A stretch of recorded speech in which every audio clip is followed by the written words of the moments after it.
Nada sucede por casualidad. Si estás aquí en este preciso momento, es porque el Arcángel Miguel ya está intercediendo directamente por tu vida y por tu familia. Cada segundo que compartes conmigo es un segundo de transformación espiritual, un instante donde lo imposible se convierte en realidad. Imagina por un momento que tienes un guerrero celestial, poderoso e invencible, dispuesto a luchar específicamente por ti. Un príncipe de la milicia celestial que no descansa, que está preparado para defender cada rincón de tu existencia contra cualquier ataque espiritual o material. Ese guerrero es San Miguel Arcángel, y hoy está aquí, en este preciso instante, escuchando cada latido de tu corazón. La vida nos presenta desafíos que parecen montañas imposibles de escalar. Deudas que asfixian, enfermedades que paralizan, conflictos familiares que destrozan, problemas laborales que generan desesperación. Pero hoy quiero recordarte algo profundamente poderoso. Ninguna de esas situaciones es más grande que el poder celestial que nos respalda. San Miguel Arcángel no es solo una figura religiosa, es un guerrero real, un protector verdadero que tiene la misión divina de defender a los fieles. Su espada flamígera corta cualquier lazo negativo. Su escudo protector nos cubre de toda amenaza visible e invisible. Cada vez que invocamos su nombre, generamos una frecuencia de poder que trasciende lo terrenal. Quiero que cierres tus ojos por un momento. Respira profundamente. Siente cómo el aire entra y sale de tus pulmones. Ese mismo aire está siendo purificado por la presencia del Arcángel Miguel. Él ya está trabajando en tu caso, mucho antes de que pronuncies cualquier oración. La tradición nos enseña que San Miguel es el príncipe que venció a Satanás, el ángel que defendió a los israelitas, el mensajero que trajo esperanza en los momentos más oscuros. Su poder no es una leyenda.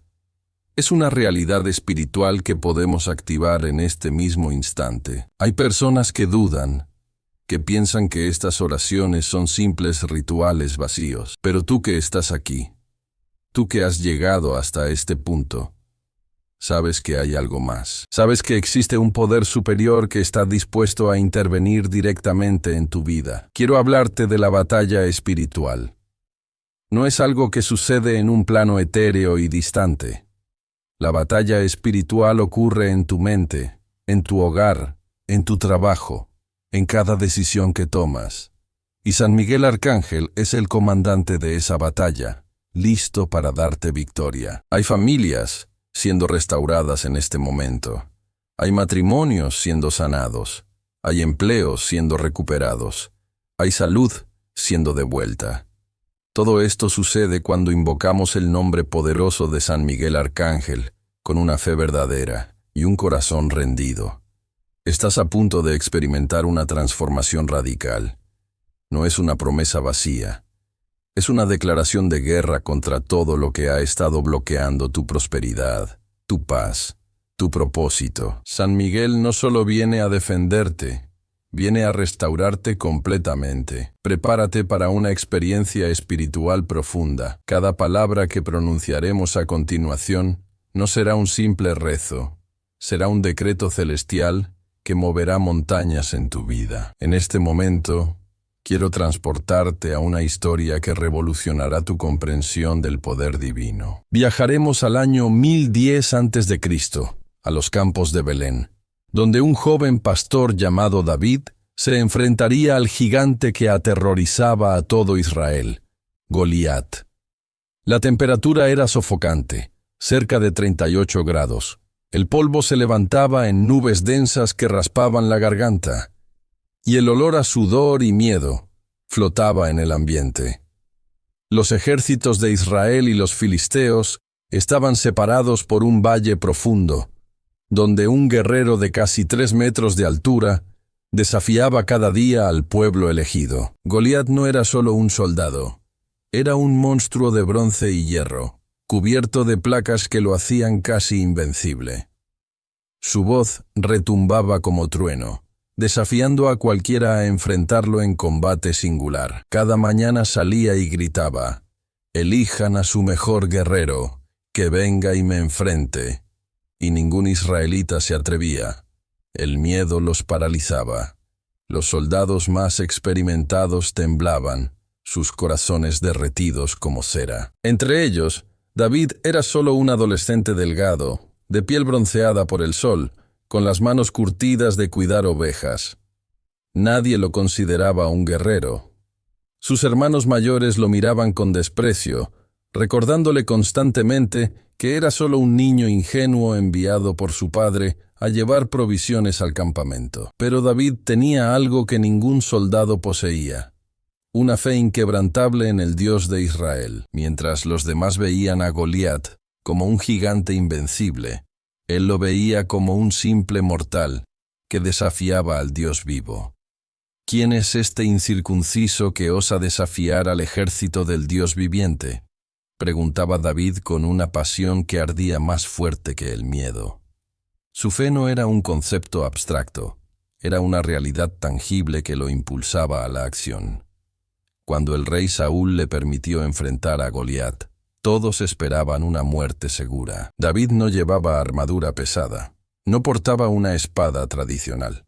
Solo llevaba su honda, 5 piedras lisas del arroyo y una confianza que trascendía la lógica humana.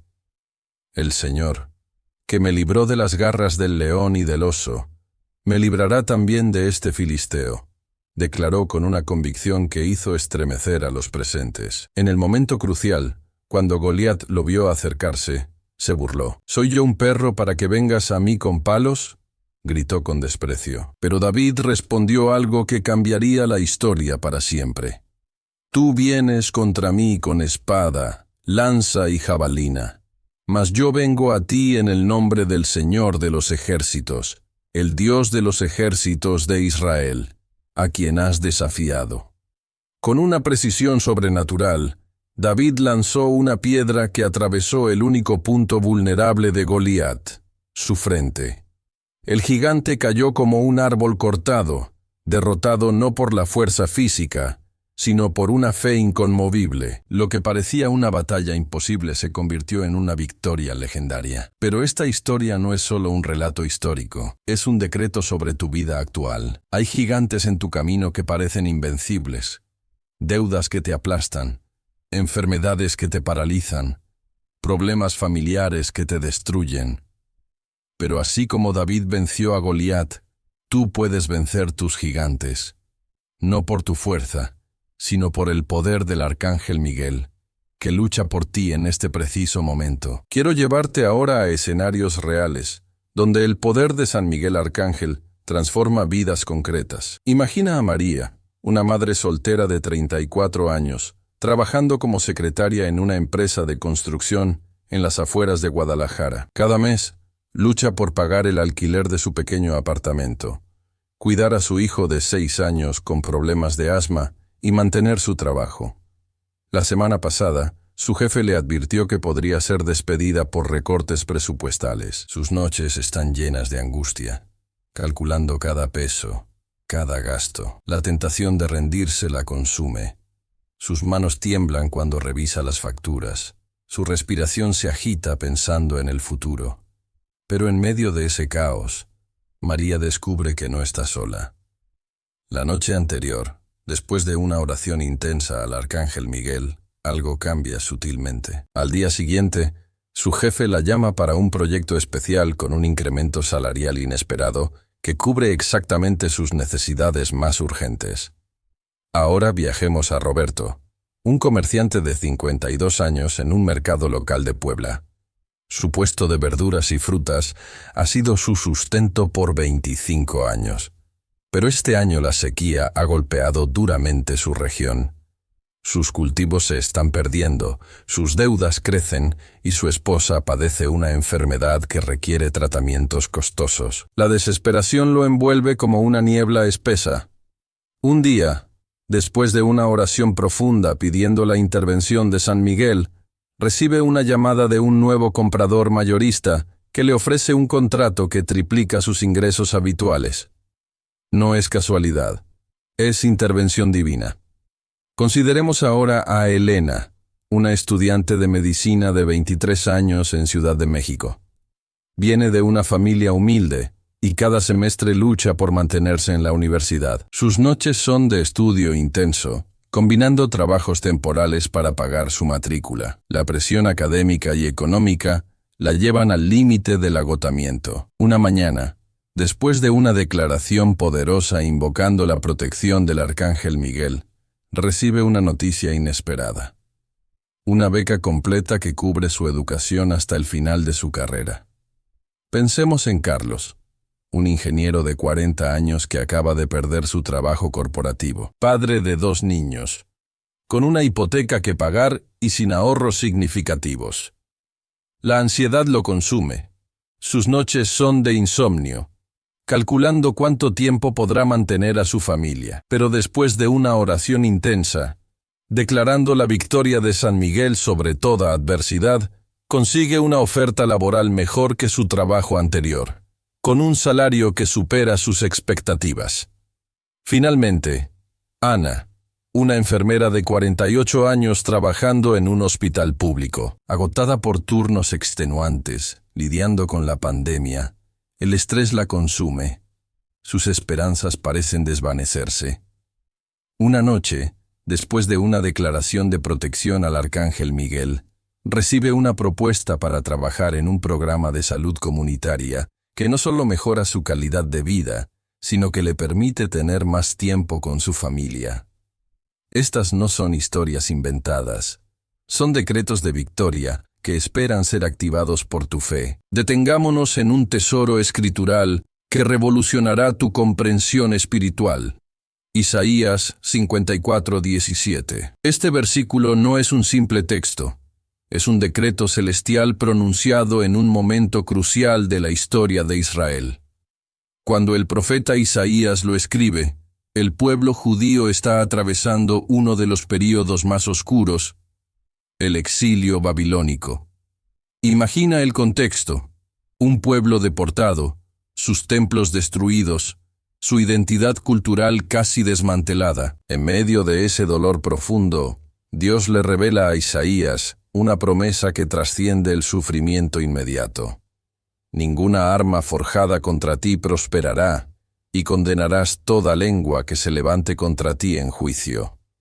Esta es la herencia de los siervos del Señor, y su vindicación viene de mí, declara el texto. Profundicemos en la dimensión lingüística. La palabra hebrea keli, traducida como arma, no significa solo instrumentos de guerra física, sino también armas espirituales, estrategias de destrucción, maquinaciones del enemigo.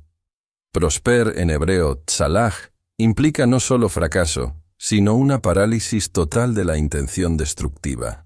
Es decir, no solo la arma no funciona, sino que se desactiva completamente su propósito. Cuando el texto dice condenarás toda lengua, estamos hablando de una autoridad espiritual que neutraliza cualquier ataque verbal, psicológico, económico o emocional. La palabra vindicación en hebreo sedaká no es una simple defensa, es una restauración completa con honra. Significa que no solo serás protegido, sino que serás completamente restablecido y glorificado. Esto no es una promesa religiosa abstracta, es un decreto operativo para tu vida actual. Cada ataque que has experimentado, sea en tu trabajo, en tu familia, en tu salud, tiene una sentencia divina de fracaso total. El Arcángel Miguel no es un espectador pasivo, es el ejecutor de este decreto. Cuando invocas su nombre, estás activando un protocolo celestial de protección y restauración. Piensa en las batallas que has librado. Esos momentos donde sentiste que todo estaba perdido. Esas situaciones donde parecía que tus enemigos triunfarían. Este versículo te revela que tienen sentencia de fracaso. No importa quién hable contra ti.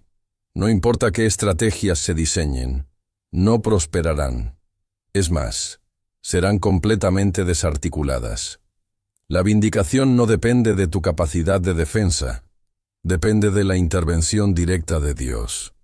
El Arcángel Miguel es el mensajero y ejecutor de esta promesa. Cada vez que declares este versículo, estás generando una frecuencia de protección que neutraliza cualquier intención negativa. No estás pidiendo protección, estás declarando una realidad ya establecida. Tu herencia no es ser víctima, tu herencia es ser más que vencedor. Cada palabra que sale de tu boca tiene poder para desmontar estrategias completas diseñadas contra ti.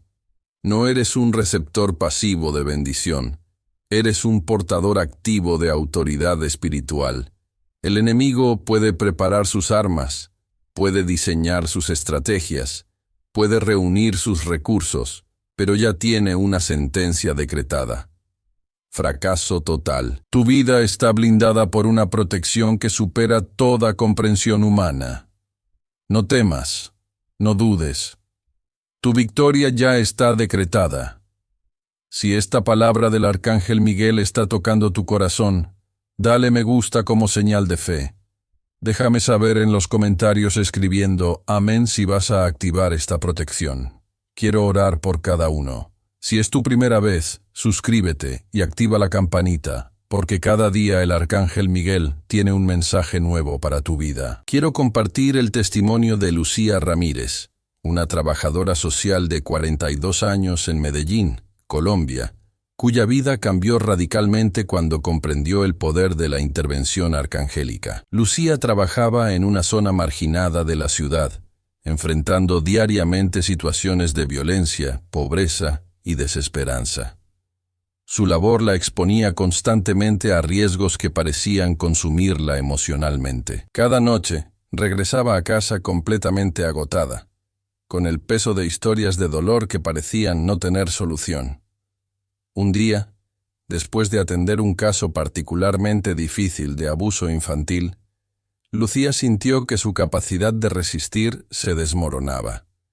Era como si una oscuridad amenazara con devorar su esperanza. Fue entonces cuando, casi por instinto, comenzó a invocar la protección del Arcángel Miguel. No era una oración elaborada.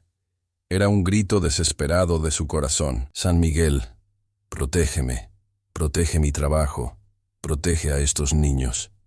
Repetía mientras las lágrimas rodaban por sus mejillas. Lo que sucedió después desafía toda lógica humana. En las semanas siguientes, comenzó a experimentar una serie de intervenciones que solo pueden describirse como milagrosas. Un grupo de empresarios locales se acercó a su fundación para financiar un programa integral de protección infantil. Casos que parecían imposibles de resolver comenzaron a tener resoluciones inesperadas. La violencia en el sector disminuyó de manera significativa. Lucía no era la misma. Su equipo notaba una fortaleza diferente, una paz que trascendía las circunstancias. No soy yo, les decía, es el Arcángel Miguel quien está obrando. Su testimonio se fue extendiendo. Otras trabajadoras sociales comenzaron a pedirle que les compartiera su secreto. Y Lucía simplemente respondía: invoca su protección, no con miedo, sino con autoridad. Hoy, 5 años después, su fundación es reconocida nacionalmente por su trabajo transformador.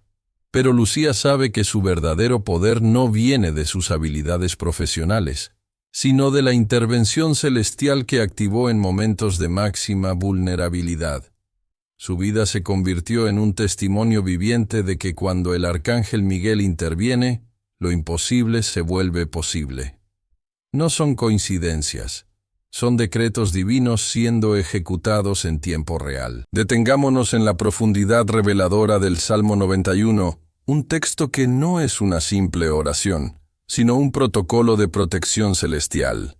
Cada versículo es un decreto, cada palabra una barrera espiritual más poderosa que cualquier defensa terrenal.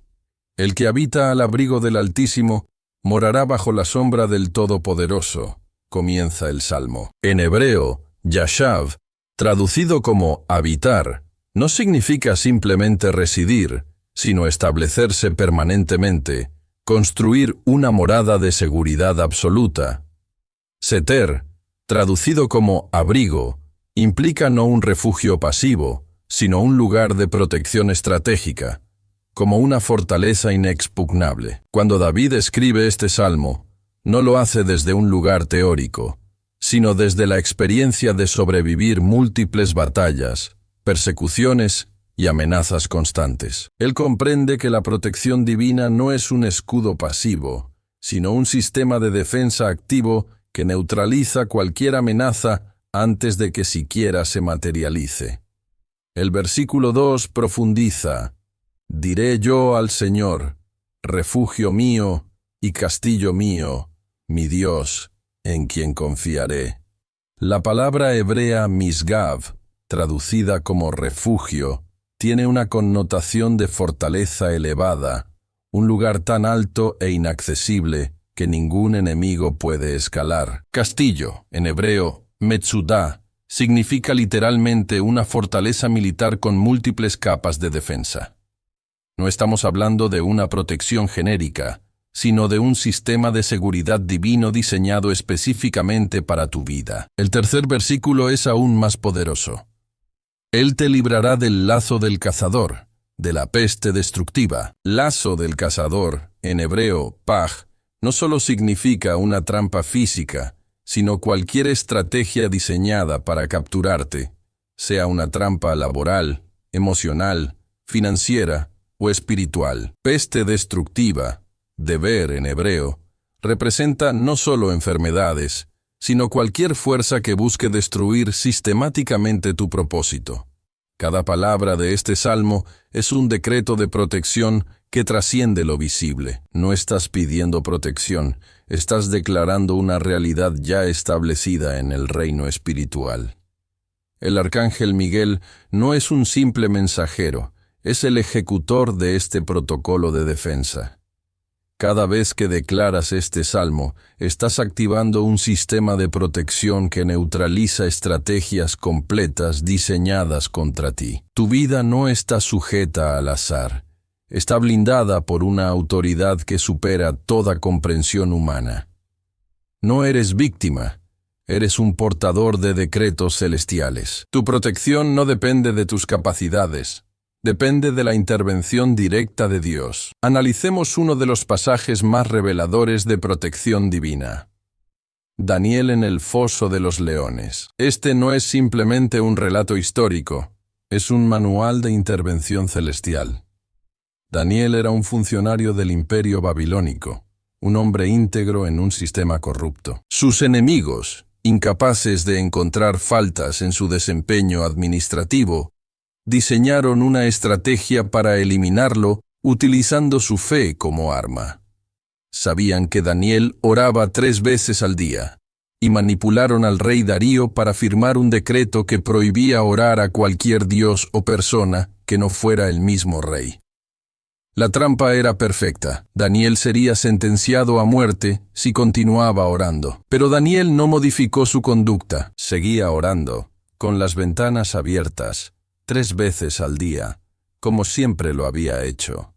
Sus enemigos lo denunciaron inmediatamente. El rey, atrapado por su propio decreto, se vio obligado a sentenciar a Daniel al foso de los leones, un lugar donde normalmente ningún ser humano sobrevivía.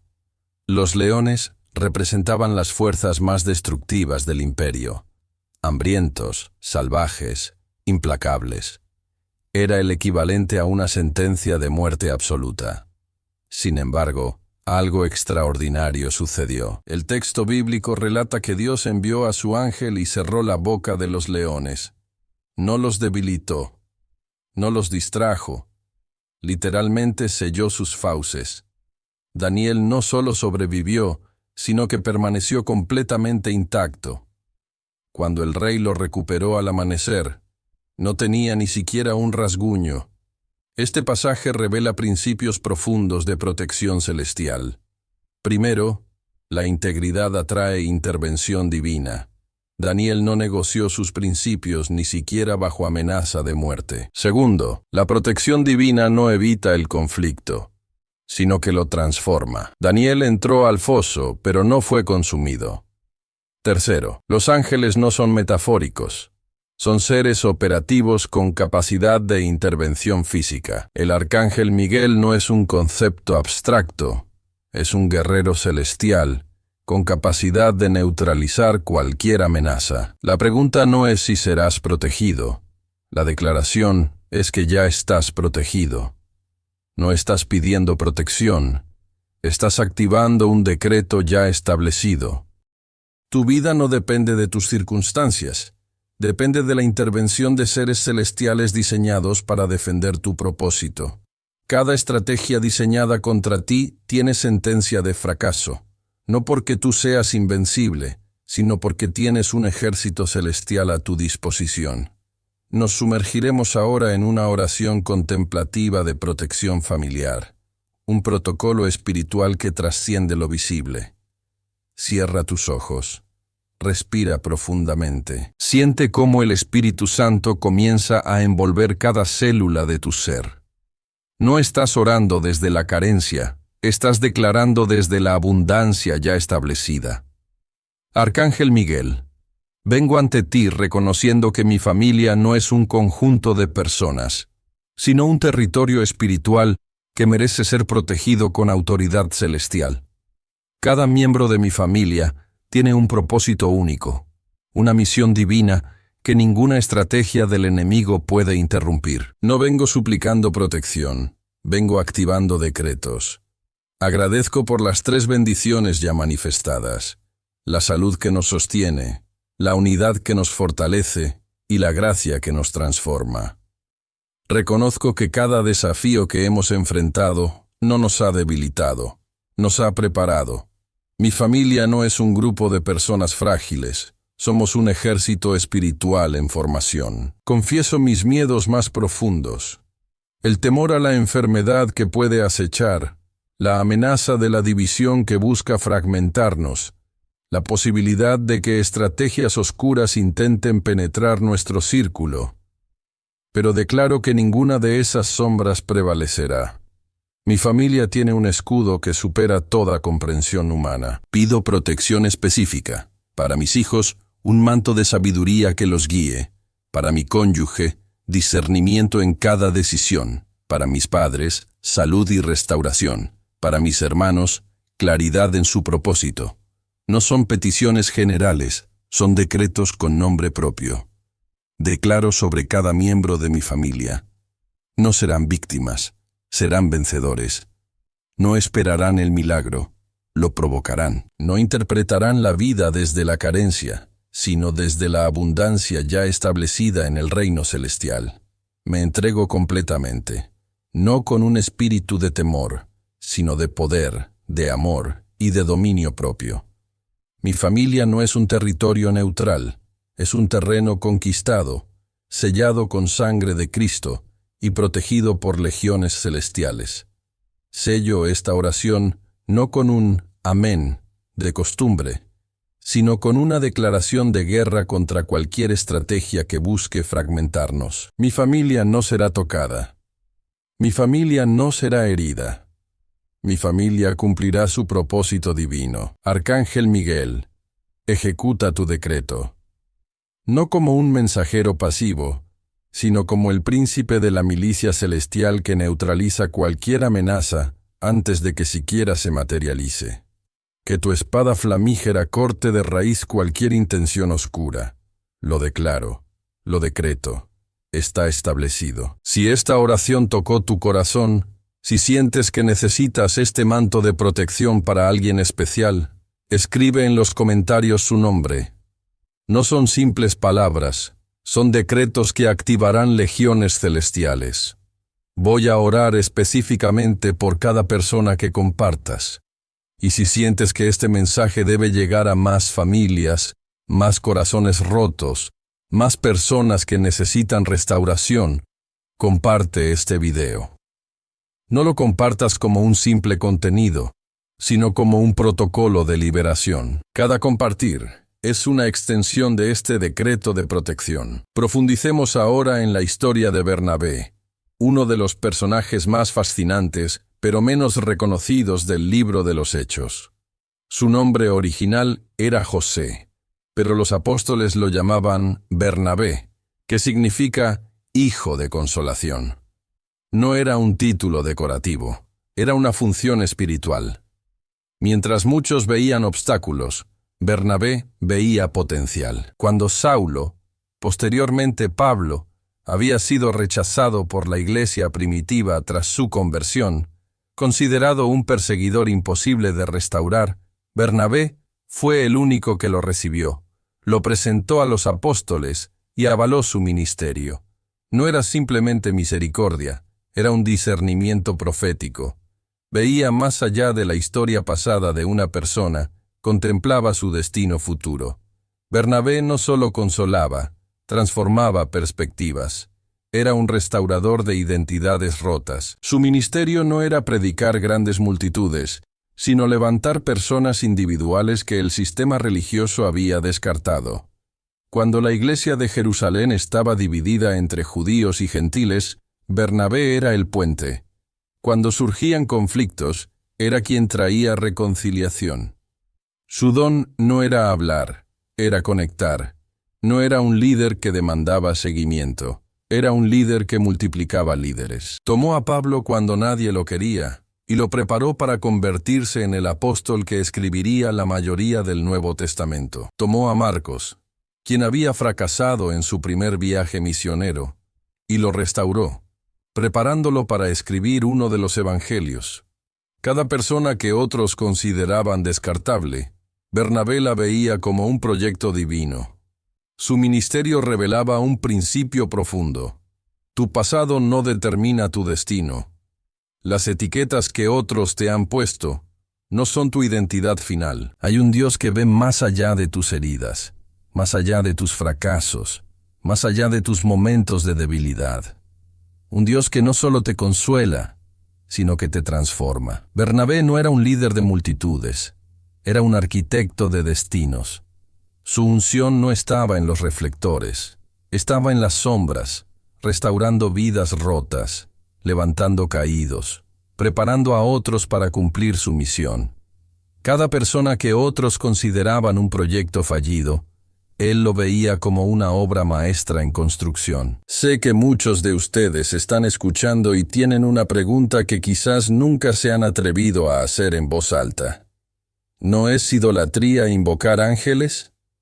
Quiero validar tu pregunta, porque revela un corazón genuinamente preocupado por no ofender a Dios. No estamos adorando al ángel, estamos reconociendo su función ministerial. La Biblia está llena de ejemplos donde Dios usa ángeles como mensajeros, guerreros y ejecutores de su voluntad. En Apocalipsis 22:9, el mismo ángel le dice a Juan: «Mira, no lo hagas. Yo soy consiervo tuyo. Adorad a Dios». Los ángeles son servidores, no objetos de adoración. Son como los generales que reciben órdenes directas del rey, pero jamás reemplazan al rey. Cuando invocamos al arcángel Miguel, no le estamos dando el lugar de Dios. Le estamos pidiendo que cumpla la función que Dios ya le ha asignado: proteger y defender a sus hijos. Es como pedirle a un policía que te proteja. No estás adorando al policía, estás reconociendo su función legal. Miguel no opera por su propia iniciativa, opera bajo la autoridad directa de Dios. En Daniel 10:13 se describe a Miguel como uno de los principales príncipes que viene en ayuda cuando hay batallas espirituales. No es un concepto nuevo ni esotérico, es un principio bíblico antiguo. La iglesia primitiva entendía estas dimensiones espirituales. No tenían el miedo religioso moderno que ha reducido lo espiritual a algo completamente abstracto. Ellos comprendían que lo espiritual tiene dimensiones operativas, jerarquías y funciones específicas. Cuando Pablo escribe en Efesios 6 sobre la guerra espiritual, habla de principados, potestades y huestes espirituales. No está hablando metafóricamente. Está describiendo una realidad dimensional que opera más allá de nuestra comprensión física. Tu pregunta no revela duda, revela un corazón que busca entender. Y eso es exactamente lo que Dios honra. No te estoy pidiendo que creas ciegamente, te estoy invitando a expandir tu comprensión de cómo opera el reino de Dios. Los ángeles no son adornos celestiales, Son soldados con misiones específicas. Miguel no es una figura decorativa, es un guerrero con autoridad para neutralizar estrategias demoníacas.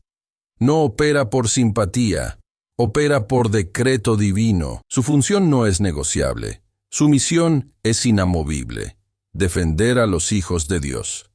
Así que cuando lo invocas, no estás haciendo algo extraño. Estás activando un protocolo celestial establecido desde antes de la fundación del mundo. No estás pidiendo un favor.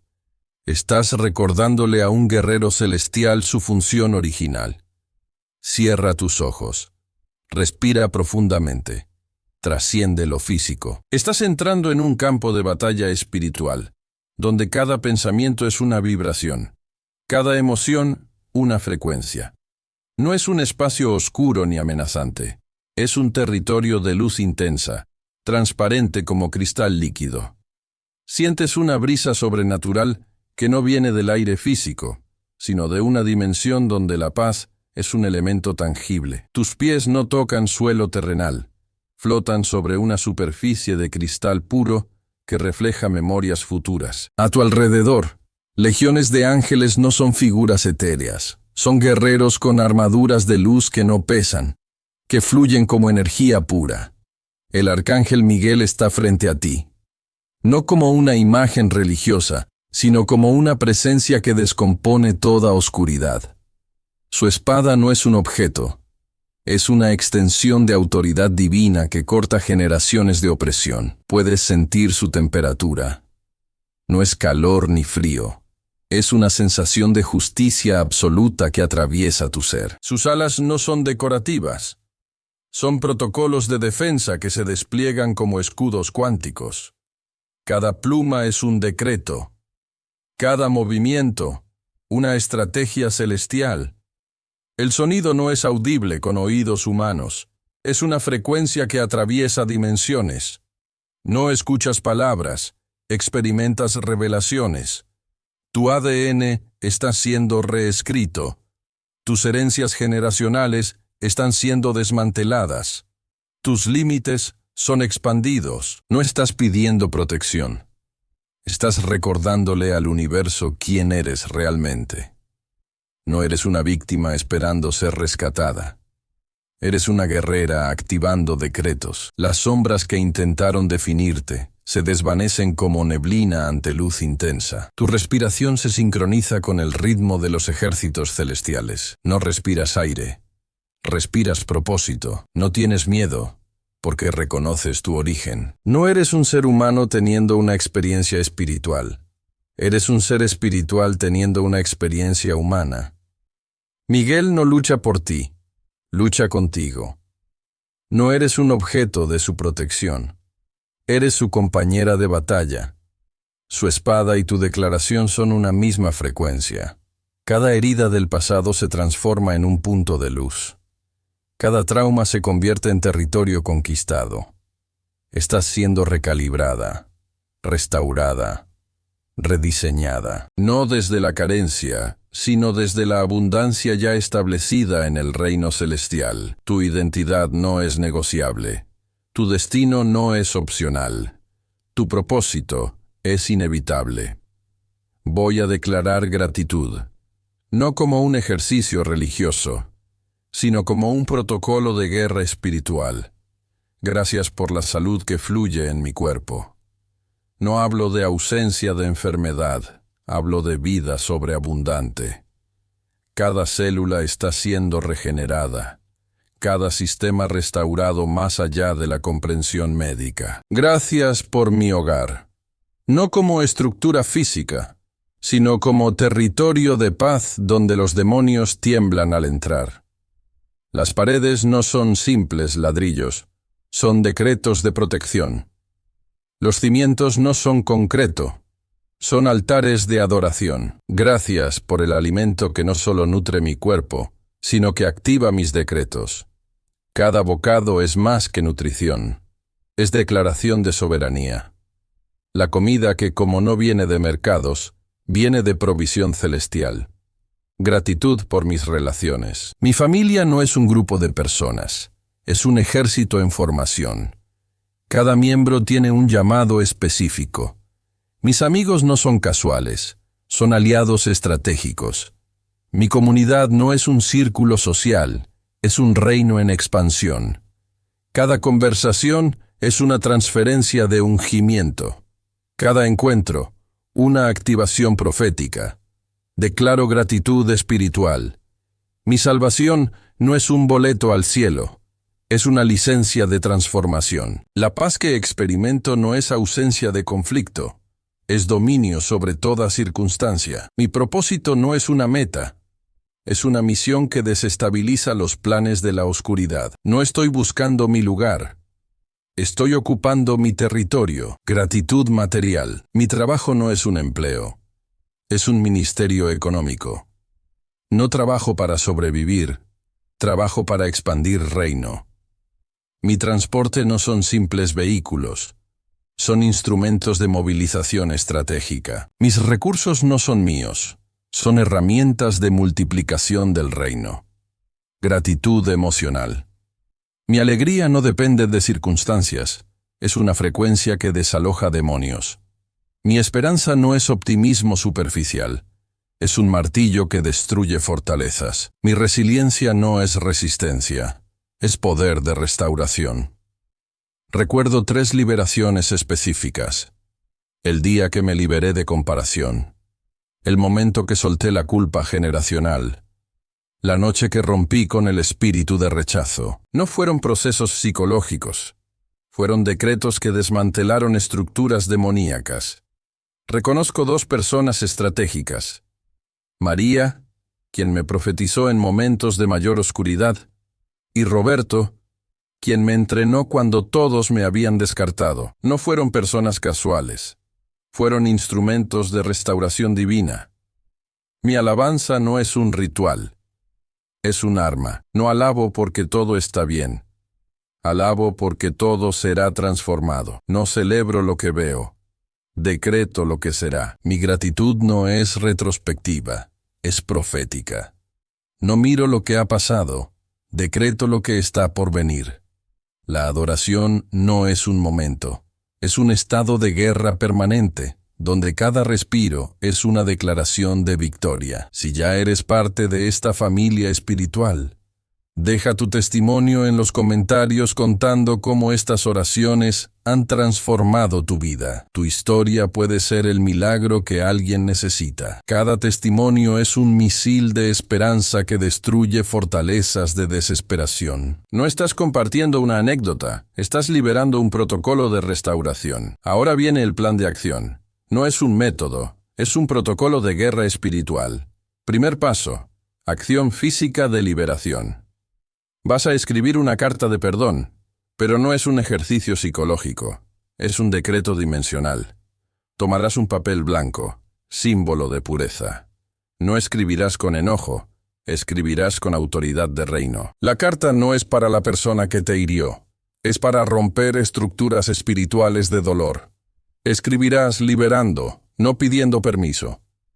Cada palabra será un bisturí que corta generaciones de herida.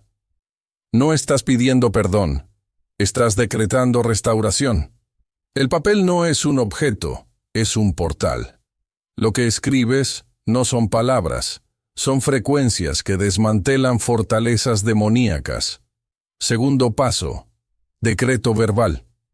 No son palabras humanas, son ondas de frecuencia celestial. Decretarás: rompo toda atadura generacional en mi linaje. 7 palabras que son más que una frase. Son un protocolo de liberación. Lo repetirás 7 veces. No lo dirás con súplica, lo decretarás con autoridad. Tu voz no es un sonido, es un instrumento de transformación.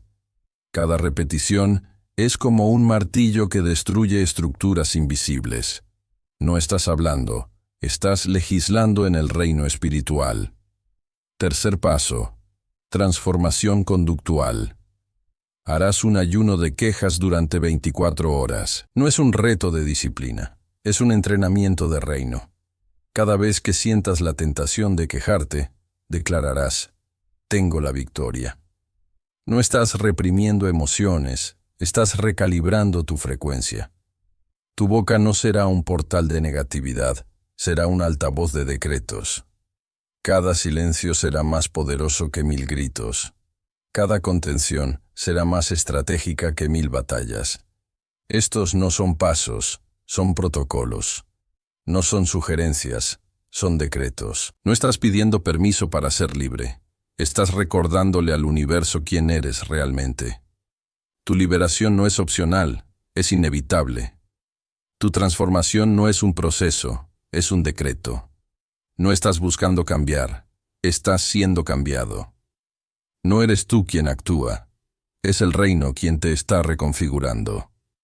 Les compartiré un testimonio que desafiará toda lógica humana. Carlos Ramírez, un agricultor de 68 años del pequeño pueblo de San Miguel en Chiapas, México, vivía lo que parecía un calvario sin salida. Diagnosticado con cirrosis hepática avanzada, los médicos le habían dado apenas 6 meses de vida. Sus tierras, herencia familiar de 3 generaciones, estaban a punto de ser embargadas por deudas acumuladas. Su hijo mayor había migrado a Estados Unidos buscando trabajo, dejándolo prácticamente solo. La soledad y la enfermedad habían construido un muro de desesperación que parecía infranqueable. Pero Carlos no era un hombre que se rendiría fácilmente. En medio de su aparente derrota, algo despertó en su interior. No era simplemente esperanza, era un reconocimiento profundo de una autoridad más allá de lo visible. Comenzó a decretar sobre su cuerpo cada amanecer. No pedía sanidad, la declaraba. No rogaba por milagros, los establecía. Sus palabras no eran súplicas, eran decretos legislativos del reino espiritual.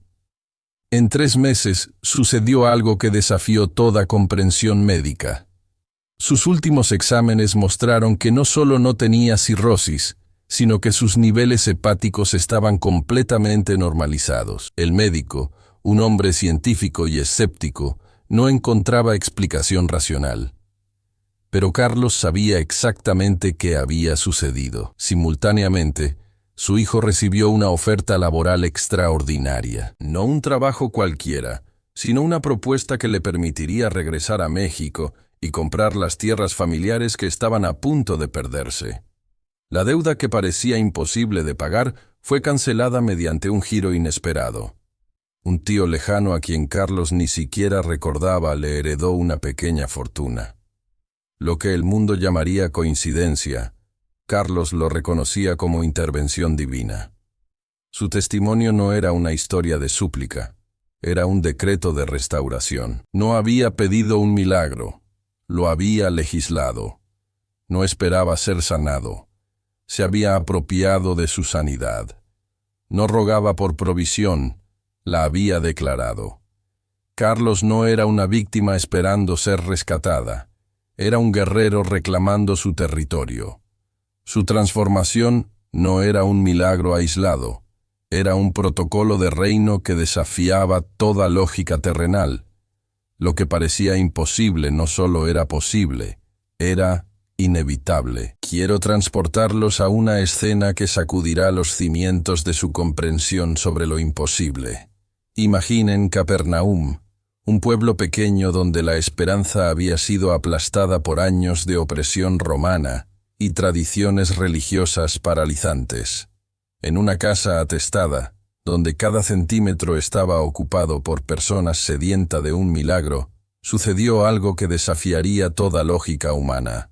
Un paralítico, inmóvil por décadas, representaba más que una condición física. Era el símbolo viviente de una generación que había perdido la capacidad de moverse, de creer, de soñar. Sus amigos no eran simplemente acompañantes, eran guerreros de una fe que no conocía límites. Cuando los espacios tradicionales de sanidad estaban bloqueados, ellos no se detuvieron, no aceptaron el no hay espacio como sentencia final. Literalmente desmantelaron el techo.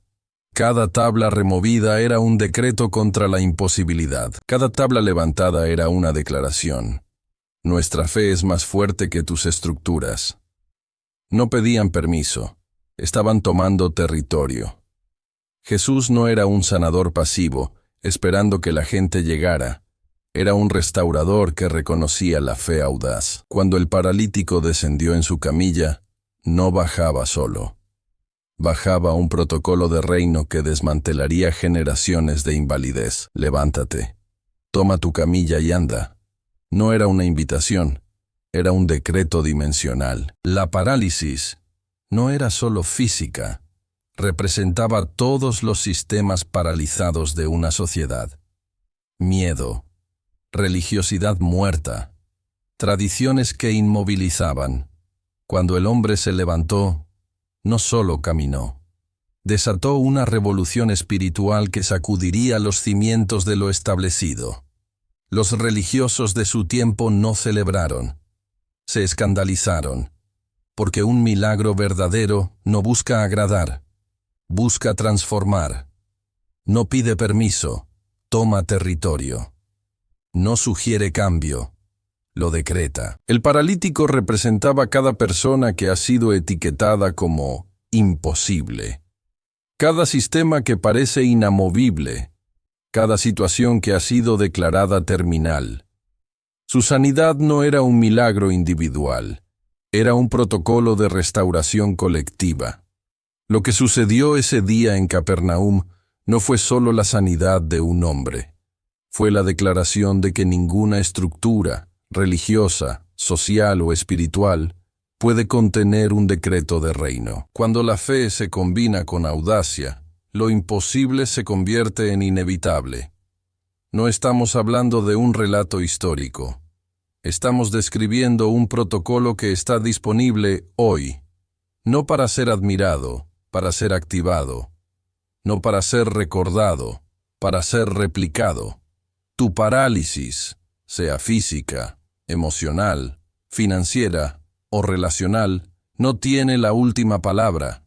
Tu fe tiene autoridad para desmantelar cada estructura que te ha inmovilizado. Hablaremos hoy del agua viva, ese símbolo que trasciende lo físico para convertirse en un protocolo de restauración dimensional. En el mundo antiguo, el agua no era solo un recurso, era vida misma. En territorios áridos como Judea, cada gota representaba supervivencia. No era un elemento, era un decreto contra la muerte. Cuando Jesús se encuentra con la samaritana en Sicar, no está simplemente ofreciendo agua, está desafiando sistemas completos de exclusión religiosa, racial y de género. Ella, una mujer marginada por su historia, representa cada sistema social que divide, segrega, condena. El pozo de Jacob no era solo un lugar geográfico, era un símbolo de tradiciones ancestrales que aprisionaban. Jesús no viene a reformar ese sistema, viene a desmantelarlo completamente. Si conocieras el don de Dios, le dice, tú me pedirías agua viva. No está hablando de H2O. Está revelando un protocolo de restauración que opera más allá de lo visible. Este agua viva representa algo que no se agota, que no depende de circunstancias externas, que fluye desde un origen eterno. No es algo que se recibe pasivamente, es algo que se activa mediante una decisión radical. En la cultura hebrea, el agua simbolizaba purificación, renovación, transformación. No era un elemento pasivo, era un agente de cambio. Cuando Jesús habla de agua viva, está describiendo una dimensión de existencia donde las limitaciones humanas son completamente irrelevantes. Es un flujo constante que no depende de tus circunstancias, sino de tu capacidad de reconocer tu identidad verdadera. Esta mujer llegaba al pozo con una vasija vacía, símbolo de una vida marcada por la ausencia, la carencia, la frustración. Saldrá del encuentro con un decreto interno que ninguna vasija podría contener. Su transformación no será medible por lo que recibe, sino por lo que se activa en su interior. Cada herida de rechazo será convertida en un manantial de restauración. Cada cicatriz de exclusión será transformada en un protocolo de liberación. No estamos hablando de una metáfora religiosa. Estamos describiendo un principio operativo del reino que está disponible hoy. Tu vida no es un conjunto de circunstancias limitantes. Es un potencial de agua viva esperando ser activado. No eres una víctima de tu historia. Eres un portador de un flujo que desafía toda lógica terrenal. Lo que el mundo ve como imposible, el reino lo decreta como inevitable. Tu herida no es tu identidad. Es simplemente el terreno donde tu restauración será más dramática. No estás esperando un milagro. Eres el milagro en proceso de manifestación.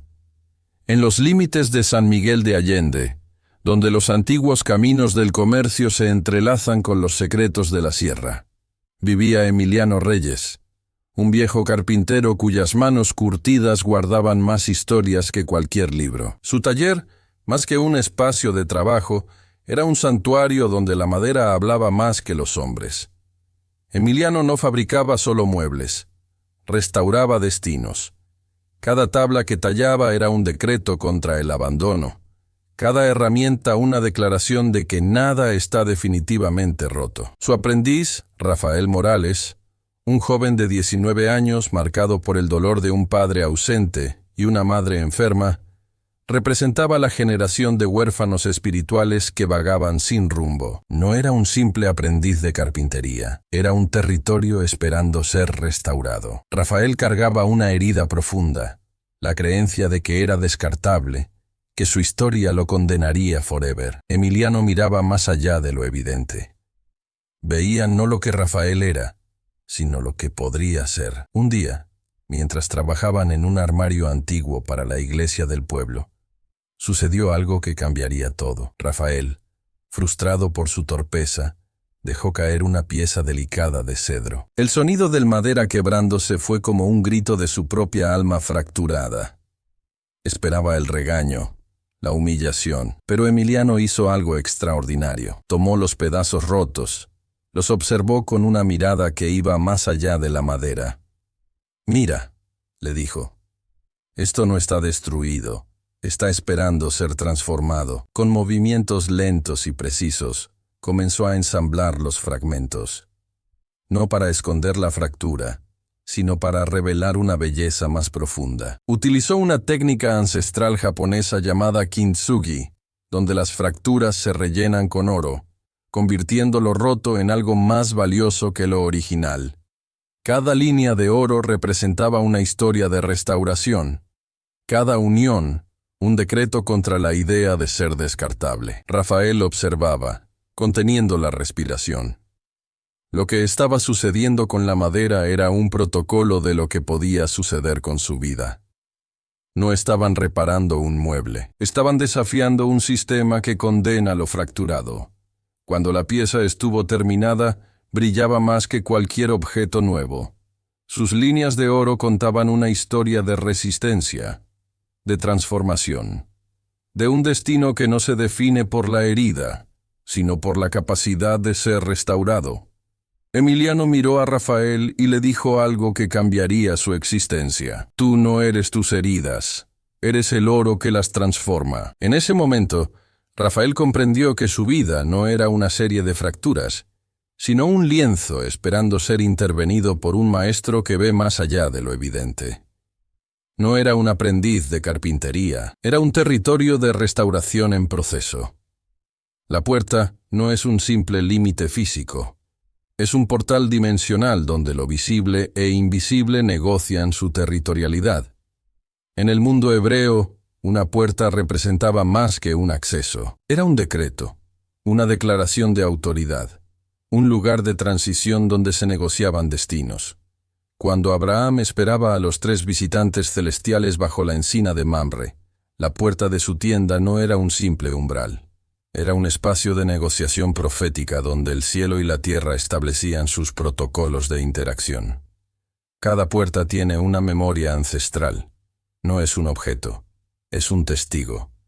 Guarda las huellas de todas las decisiones que han atravesado su marco. En la cultura semita, la puerta era el lugar donde se tomaban decisiones comunitarias, donde los ancianos se reunían, donde se establecían pactos.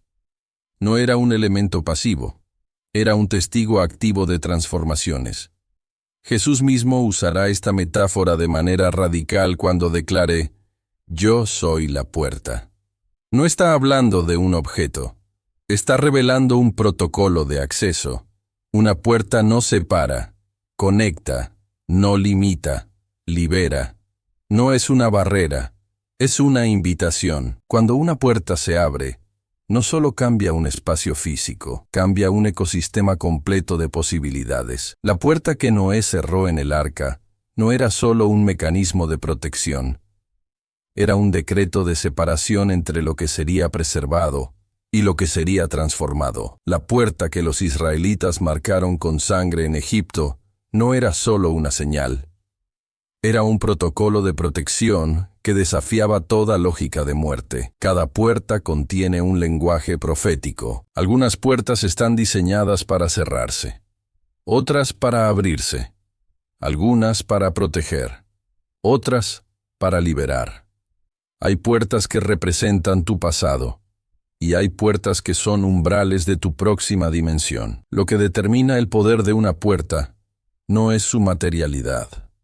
Es la intención de quien la opera. No estás limitado por las puertas que se han cerrado en tu vida. Eres el arquitecto de las puertas que estás por abrir. Tu herida no es tu identidad. Es simplemente el territorio donde tu próxima puerta será más gloriosa. No esperes que alguien más abra tu destino. Tú tienes la llave de cada portal que marca tu territorio. Lo que el mundo ve como un límite, el reino lo decreta como una nueva oportunidad de atravesar. Hay dos territorios existenciales que coexisten en permanente tensión: el camino de la víctima y el camino del guerrero. No son metáforas, son ecosistemas operativos que determinan tu realidad dimensional. El camino de la víctima es un desierto interno donde los decretos de muerte son constantes. Es un espacio donde tus heridas no solo te definen, te aprisionan. Aquí, cada recuerdo es una cadena, cada dolor un verdugo silencioso. En este territorio, tu identidad se construye desde la ausencia. Eres lo que te faltó, lo que perdiste, lo que nunca tuviste. Tu historia es un inventario de abandonos, de traiciones, de promesas rotas. Los habitantes de este reino viven en un estado permanente de duelo. No lloran lo que perdieron. Lloran lo que nunca existió. Su lenguaje es de victimización. Me hicieron, me quitaron, no pude. Son narradores de su propia derrota. Cada decisión viene precedida de un lamento. Cada proyecto, cancelado antes de nacer. Su profecía es de muerte, su decreto de imposibilidad. No miran hacia adelante. Miran hacia atrás, como la esposa de Lot, convertida en estatua de sal. Paralizados, congelados. Su única estrategia es sobrevivir, no vivir. Su máxima expresión no es la lucha, es la resignación. En contraste absoluto, existe el territorio del guerrero. No es un espacio físico, es un estado de conciencia. Aquí, tus heridas no son tu identidad. Son el terreno donde tu restauración será más dramática. Los habitantes de este reino no narran lo que les sucedió. Decretan lo que va a suceder. Su lenguaje no es de lamento, es de declaración. No preguntan, decretan, no esperan, provocan. No son víctimas de sus circunstancias. Son arquitectos de su próxima dimensión. Cada herida es vista no como una marca de destrucción, sino como un protocolo de transformación. No niegan el dolor, lo transfiguran. No ignoran la herida. La convierten en un combustible profético. Su mirada no está en lo que fue, está en lo que puede ser. No son estadistas de la derrota, son visionarios de la restauración. Su estrategia no es sobrevivir, es conquistar. No miran el obstáculo, ven la oportunidad. No se preguntan, ¿por qué me sucede esto? Decretan, ¿qué vengo a liberar a través de esto? Su identidad no viene de lo que recibieron, viene de lo que pueden provocar. No son resultado, son causa, no son efecto, son origen. No esperan el milagro. Son el milagro en proceso de manifestación. Jacob no era solo un nombre, era un territorio de transformación. En aquella noche junto al arroyo Jaboc, donde la oscuridad era más que un estado atmosférico, era un ecosistema espiritual, Jacob no estaba luchando contra un ángel. Estaba luchando contra su propia identidad. Cada movimiento era más que un combate físico. Era una negociación dimensional, donde lo humano y lo celestial establecían sus protocolos de interacción. Venía arrastrando una historia de suplantación, de estrategia, de obtener mediante astucia lo que otros conseguían por derecho. Su nombre significaba el que suplanta, y cada letra de su historia había sido escrita con ese decreto. Había engañado a su hermano Esaú, había manipulado a su padre Isaac, había construido su existencia sobre la base de la trampa, pero aquella noche era diferente. No era un encuentro, era una confrontación, no con un adversario externo, sino consigo mismo. El ángel no venía a destruirlo, venía a transformarlo. Cada contacto era una pregunta, cada forcejeo, una declaración. ¿Quién eres realmente?, preguntaba cada movimiento, no con palabras, con la intensidad de un combate que trascendía lo físico. Jacob luchaba no solo por una bendición, luchaba por su próxima identidad. Cuando el ángel toca su cadera, algo más que un músculo es dislocado. Es su sistema operativo interno, su forma de negociar con la realidad. La herida en su cadera no era una marca de derrota, era un decreto de transformación. Ya no caminaría igual. Su herida sería su insignia, su limitación, su nueva fuente de poder. Cuando el amanecer comienza a revelar sus primeros decretos, Jacob no es el mismo. Su nombre cambia. Israel. Príncipe que lucha con Dios. No por destrucción, por revelación. No es una batalla donde alguien gana o pierde. Es una negociación donde ambos son transformados. El ángel no lo destruye, lo reconstruye, no lo aniquila, lo redesigna. Su herida no será su final, será su nuevo protocolo de movimiento. Caminar diferente no será una limitación, será su nueva forma de declarar que algo profundo ha cambiado. No eres tus heridas, eres el decreto que surge después de ellas. No eres tu historia pasada, eres la transformación que provocas en el presente. Hay decretos que no se negocian, se decretan. No son una petición, son una declaración de guerra espiritual.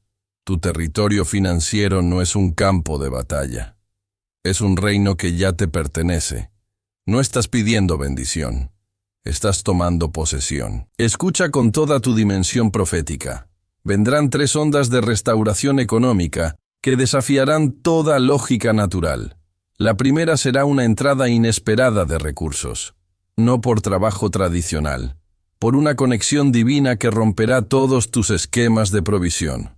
Habrá un recurso que llegará de un lugar donde ni siquiera has contemplado mirar, un pariente lejano, un contacto olvidado, una herencia no registrada, un documento que aparecerá cuando menos lo esperes. La segunda ola vendrá a través de una oportunidad laboral que no buscarás. Te buscarán a ti. No será un trabajo, será un llamado. No negociarás condiciones, establecerás decretos. Tu perfil será tan disruptivo que generarás una nueva categoría de valor en tu entorno profesional. Tu unción será tan potente que tu presencia será más importante que tu currículum. La tercera ola será una restauración de deudas. No solo pagarás, serás compensado con intereses proféticos. Lo que el enemigo robó, vendrá multiplicado. No en medida natural, en medida apostólica. Lo que fue quitado será restaurado con un factor de multiplicación que desafiará toda lógica económica. Pero esto no sucederá pasivamente. Necesitas decretar. Necesitas provocar. Necesitas hablar, no con voz de súplica, con voz de autoridad. Cada declaración es un misil dimensional, cada palabra un protocolo de transformación. No estás pidiendo, estás tomando posesión. No estás esperando, estás provocando. Tu boca no es un instrumento de petición, es un arma de decretos. Cuando declares, los ejércitos celestiales se movilizan. Cuando hables, los recursos se reorganizan. Tu palabra no es un sonido, es un decreto. Tu lenguaje no describe, produce, no narra, provoca. No está limitado por lo visible. Opera en lo invisible. No eres un observador de tu destino, eres su arquitecto.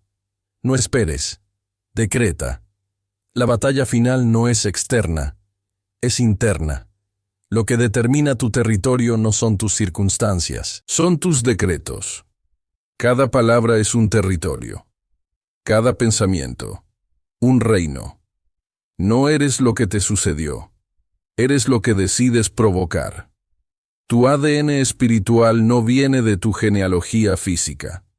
Viene de tu capacidad de transformar lo imposible.